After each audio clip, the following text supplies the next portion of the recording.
What's up mga guys? So, isa sa mga gagawin mo pag grapes yung trabaho mo. Tingnan nyo naman to is marami siyang bunga. So, kapag magtrabaho ka sa sa grapes, kailangan po ay may social distancing like this. Oh. Kaya ito yung tinatrabaho ko. So yung unang video ko is nagbalot ako ng grapes. So sa yon sa kabilang hacienda. So tapos na po siyang nabalutan. Pagkatapos ng balot ng grapes is harvest na yan. So tapos na yan na hacienda. So dito na din ako sa kabilang hacienda. So ngayon ito po yung trabaho bilang isang grapes farm. So kailangan po ng social distancing. So dahil yung ka-farmers view ay wala sa wala po siya sa saktong height. Kung ikaw ay magtrabaho man sa farm life or sa grapes life, kung yung height mo ay wala sa saktong kung ikaw ay wala sa saktong height, ito lang naman, meron naman silang inahanda para sa'yo kagaya sa akin. Pero lahat naman kami gumamit nito. Yung asawa ng maamo ko, yung papa ng amo ko, gumamit ng dye. So ito, gumamit ako nito para makapatong ako at para hindi masakit yung balikat ko. Para maabot ko lang to ang grapes na to. So ngayon, yung trabaho natin dito is kailangan po ng mga grapes ng juice ng social distancing para paglaki nila ay hindi po sila maipit or para makahinga talaga sila ng mabuti or ano bang tawag doon.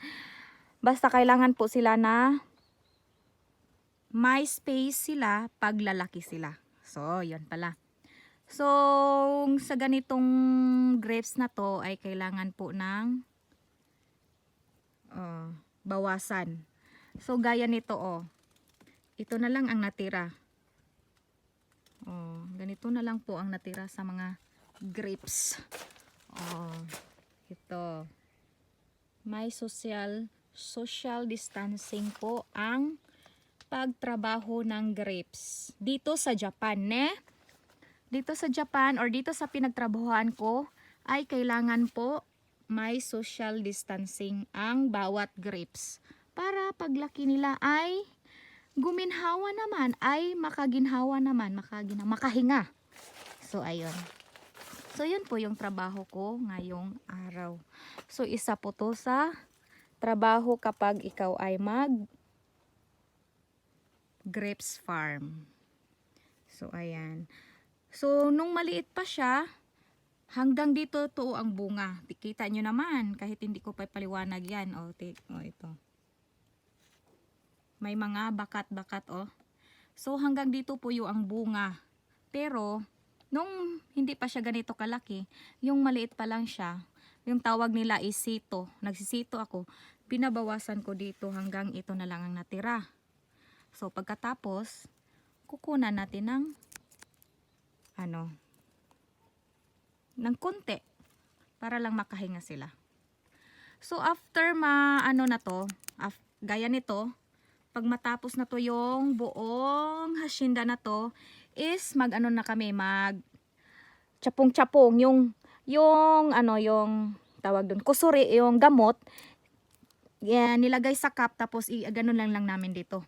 Ganon, yung halimbawa cup to, ganon na lang namin to para makainom siya ng gamot. Pagkatapos ng gamot, ayun, magfukuro na naman ako. So, yun po yung trabaho sa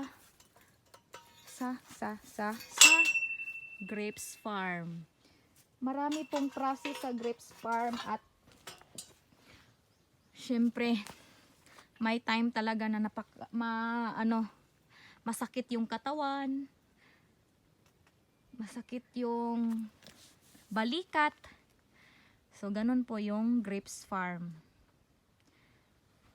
So, mag-harvest na nga kami ngayong buwan. Mag-harvest na kami. So, see you for the next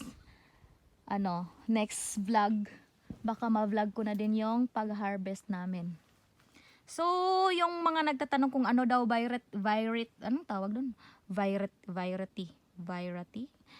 Anong tawag doon? Basta, next na lang. Next vlog ko i-explain sa inyo. So, yun lang.